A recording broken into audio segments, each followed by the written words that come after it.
All right, everybody, we are back with another team preview. This time we have Krista and Storm, and I'll be honest with everybody, Krista's one of those owners where I will never badmouth. I mean, I always like her strategy. She always has a good team. I mean, Russell Wilson, J.K. Dobbins, Najee Harris, Derrick Henry, that's a pretty good 1-2-3 punch, in my opinion. And then Dallas Goedert as a tight end. I mean, I think he's a little underappreciated. And Russell Wilson, he has all those wide receivers now in Denver. Jerry Judy's number one.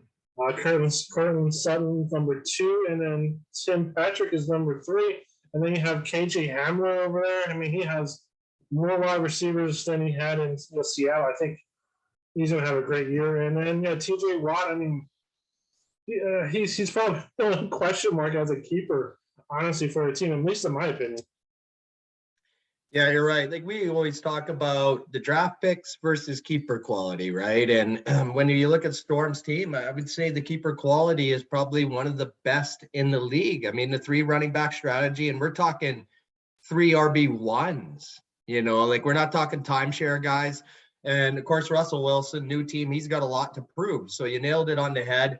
And I think for most people, when they see Storm this year, though, and we talk about that keeper quality versus draft pick argument, a lot of people think that Storm is just going to miss the playoffs this year. Some people think she's going to make the playoffs.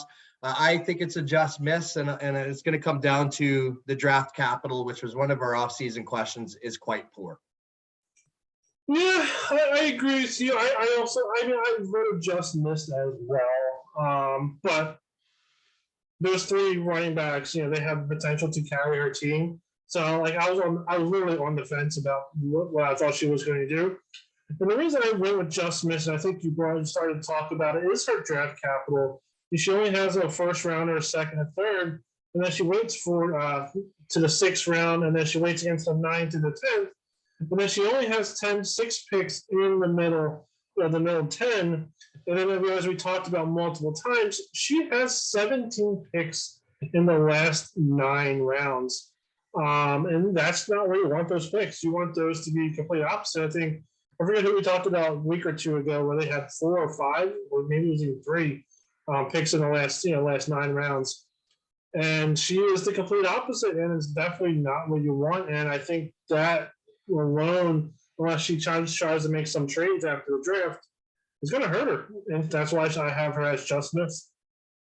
Yeah, I think you nailed it on the head, because the thing is, the 3 running back strategy, we all know that's a good strategy to have in the LOC for the most part, right? I think you can get away with 2 personally and having maybe a timeshare running back as your third. But the issue for Krista is going to be, Derrick Henry and his health, right? So we've seen it with C-Mac. We've seen it with Derrick Henry. When running backs come out, you think about Breece Hall coming out, right? Rookie running backs for the first few years, like a Najee Harris, will take off.